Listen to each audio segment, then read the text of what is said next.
இந்த தேர்தல் நடத்தை விதிகள் அமல்ல இருக்கா? இந்த நேரத்துல 50,000 ரூபாய்க்கு மேல யாராவது ரொக்கமா கொண்டு போறீங்க அப்படின்னாலே, அத எடுத்து போலீஸார்லாம் பார்க்க ஆரம்பிச்சுருவாங்க. இந்த பறக்கும் படை. என்ன ஏது? எதுக்கு கொண்டு போறீங்க?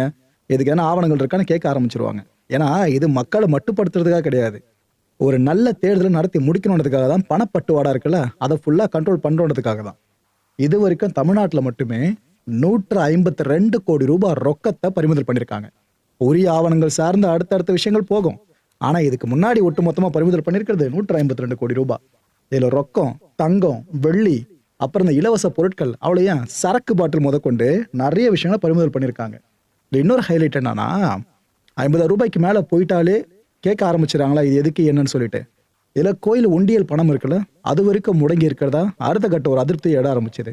இந்த வணிகர்கள் இருக்காங்கல்ல, அவங்க வேற தேர்தல் ஆணையத்திட்ட என்ன கேட்டிருந்தாங்க, "ஏங்க நாங்கலாம் பிசினஸ் பண்ணிட்டு இருக்கோம். இந்த 50,000 அப்படின்றது எங்களுக்கு ரொம்ப ரொம்ப